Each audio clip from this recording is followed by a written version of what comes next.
अस्सलामु अलैकुम गर्मस मन आइसक्रीम खेन गसान वारिया खुश तो आज बनाओ ब्याक किस्म आइसक्रीम तो यह आइसक्रीम बनाओ केलन यह आइसक्रीम बनावनस मज करो खाली 3 चीज इस्तेमाल यह मजेदार तो शुबेदार तो बेया ताकती तो वमेद तह यह आइसक्रीम पसंद पक्यो करो जल्दी जल्दी शुरू मे नीम बज केल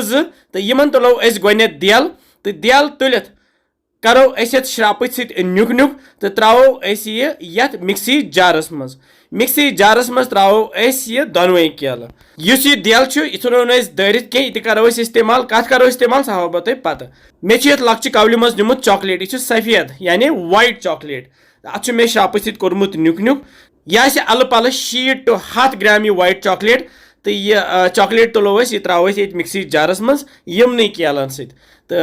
त्रो यह ड्राई फ्रूट पाउडर तेत यह मे कैंसन ड्राई फ्रूटन पाउडर बनोमुत ये बोतल मज अत मज वो वन चमच यह त्रो मे सोरे उड़ बे निमुत ये प्यालस मज यह दोद प्याल ओड़ अत त्रा मे कह शिन लकड़ी पे थोस ढकन तो बनाओ प्यूरे गर्मी हूं मौसम चलान गर्म ये नबर नान सन अथ सान नड़ सन गर्दन यह ताप दजान तो कृहन गसान इस केल देल अम करो पन्न नड़न पन्निस अथस पन्ने गर्दन पन्निस बुथिस मालिश सही पट मालिश करित 10-15 मिनटन प्राड़ान तो पत्त तरने आफ छलान तो छलित करित पत सनस्क्रीन मथान पत्त अगर तापस मज नो कहीं नुकसान वा मिक्सर ग्राइंडर इस्तेमाल करित बनो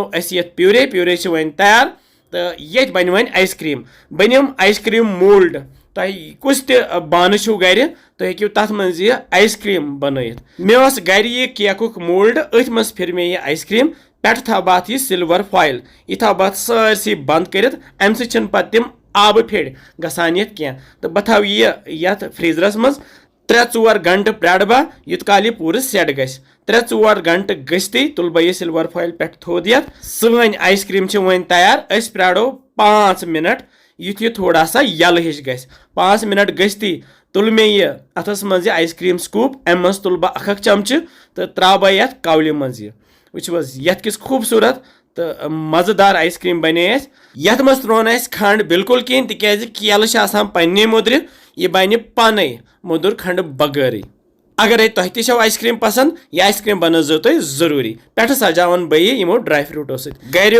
हच चेर खंड बे अम्ब खंड बे मज कीवी खंड बे मज चनन खंड तो यमन सारे कोर मे नुक नुक तो यह त्रो मे पे सजोम अमे बे थोस लकुट चमच तो खेमो यह ठंड ठंड यह आइसक्रीम करो बिस्मिल्लाह वारिया मजेदार वारिया ताकती तो बनजो यह जरूरी बेजो कमेंट सेक्शनस मज लिखान किस बसान तुम सान रेसिपीज तो कत पे वुचान तुम सान वीडियोज तो इंशाल्लाह समखो बे जल्दी तुम थो पन ख्याल बिहव रबस हवाल अस्सलामु अलैकुम।